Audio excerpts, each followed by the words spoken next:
یہ کتنا بابرکت مہینہ ہے۔ اگر آپ اس مہینے میں کسی بھی دن کسی بھی رات اس وظیفے کو کر لیتے ہیں تو آپ کی زندگی میں ہمیشہ ہمیشہ کے لیے بہار رہے گی، آپ کی زندگی میں ہمیشہ ہمیشہ کے لیے سکون رہے گا، آپ کی زندگی میں جتنی بھی مشکلات ہیں تمام کی تمام مشکلات دور ہو جائیں گی، آپ کی زندگی میں جتنی بھی مسرت، خوشی، دل کی آرزو، دل کی تمنا ہے وہ آپ کو ملے گی اس وظیفے کی برکت سے، اگر آپ اس مہینے میں اس وظیفے کو کر لیتے ہیں۔ اگر آپ چاہتے ہیں کہ وظیفے کی اجازت میری طرف سے آپ کو ملے تو آپ نے کمنٹ کے اندر سبحان اللہ لکھ دینا ہے۔ جیسے ہی آپ کمنٹ کے اندر سبحان اللہ لکھیں گے میری طرف سے آپ کو اس وظیفے کی اجازت ہے۔ وظیفے کا طریقہ سن لیجئے گا۔ سب سے پہلے آپ باوضو ہو جائیں، وضو کرنے کے بعد آپ نے 2 رکعت نماز صلاۃ الحاجت پڑھنی ہے۔ 2 نفل پڑھنے کے بعد آپ نے یا رزاق 101 مرتبہ پڑھنا ہے، یا ودود 101 مرتبہ پڑھنا ہے، یا سلام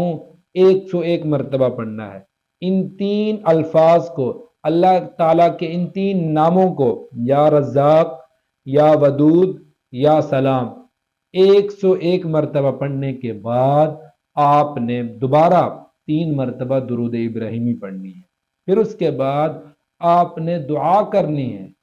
اللہ تعالیٰ سے اپنی حاجت مانگنی ہے، اللہ تعالیٰ سے اپنی آرزو مانگنی ہے، اللہ تعالیٰ سے اپنی زندگی میں خوشی مانگنی ہے، بہار مانگنی ہے، اور اللہ پر یقین رکھتے ہوئے یہ عمل کرنا ہے۔ اس عمل کی برکت سے آپ کے گھر میں سکون ہوگا،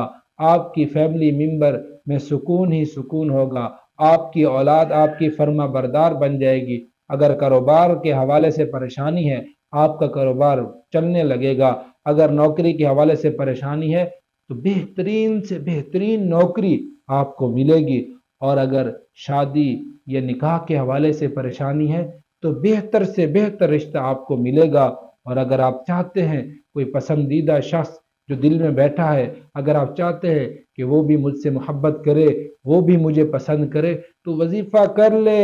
اس کو اپنے ذہن میں رکھیں، تصور میں رکھیں، تو اس کی برکت کی وجہ سے اس شخص کے دل میں بھی آپ کی محبت ڈال دی جائے گی۔ یقین کے ساتھ وظیفہ کرنا ہے، اللہ پر بھروسہ رکھتے ہوئے وظیفہ کرنا ہے، تو انشاءاللہ العزیز اس وظیفے کی برکت سے آپ کی زندگی میں بہار ہی بہار ہوگی۔ اللہ تعالیٰ سے دعا ہے کہ اللہ تعالیٰ مجھے اور آپ کو اپنے حفظ و امان میں رکھے، اور اللہ تعالیٰ مجھے اور آپ کو جزائے خیر عطا فرمائے۔ جزاکم اللہ خیرہ، وعلیکم السلام ورحمۃ اللہ وبرکاتہ۔